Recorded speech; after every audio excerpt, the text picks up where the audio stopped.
نحمده ونصلي على رسوله الكريم أعوذ بالله من الشيطان الرجيم بسم الله الرحمن الرحيم والذين إذا أنفقوا لم يسرفوا ولم يقتروا وكان بين ذلك قواما صدق الله العظيم۔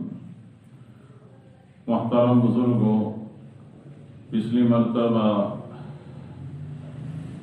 مال کے خرچ کرنے کے بارے میں شریعت کا منشا اور شریعت کی چاہت کیا ہے اس کو کچھ ذکر کیا گیا تھا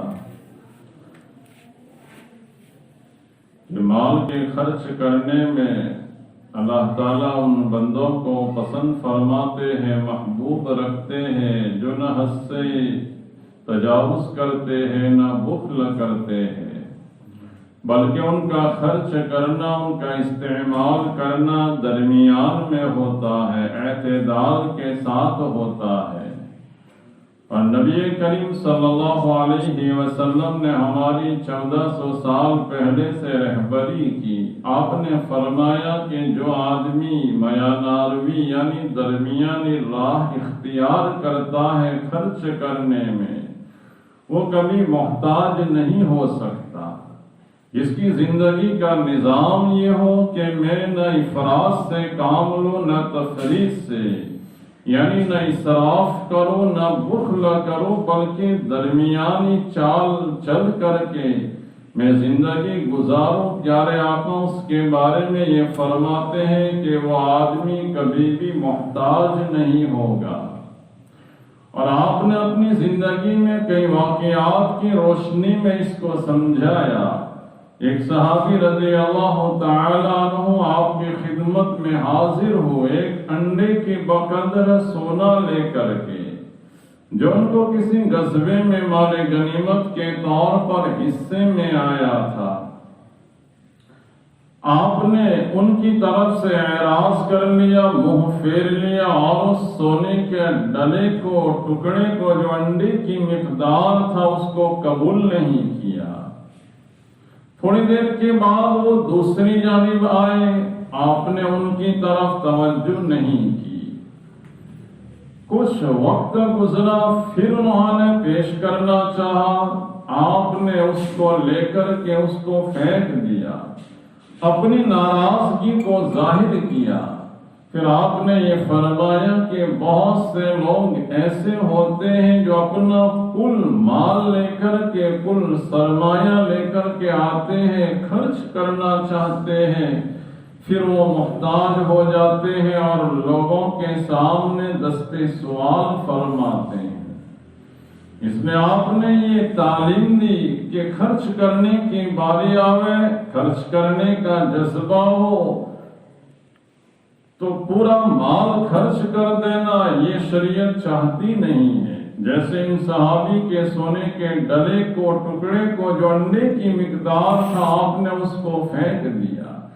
اور اسی طرح جہاں ضرورت نہ ہو وہاں آدمی اپنے مال کو، اپنے سرمایہ کو، اپنی دولت کو خرچ کرے، شریعت اس کو بھی پسند نہیں کرتی۔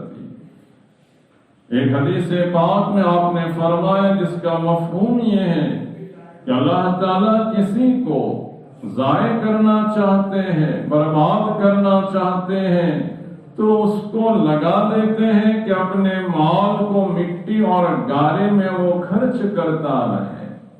اور علامات قیامت میں سے آپ نے فرمایا کہ جب تم دیکھ لو دیہاتی لوگ بھی اونچی اونچی عمارتیں بنانے لگے، ایک مزاج بن جاوے اونچی اونچی عمارتیں بنانے کا، تو یہ علامت قیامت ہے، یعنی قیامت کی نشانیوں میں سے۔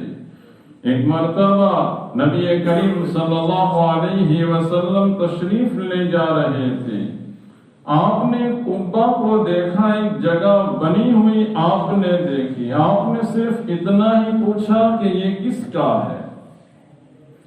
لوگوں نے بتایا کہ فلاں صحابی کا۔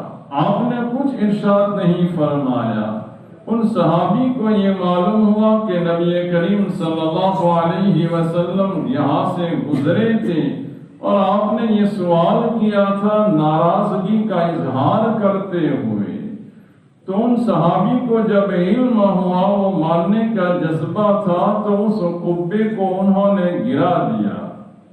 آپ جب واپس تشریف لائے اور دوسری مرتبہ دیکھا تو وہ قبہ گرا ہوا تھا۔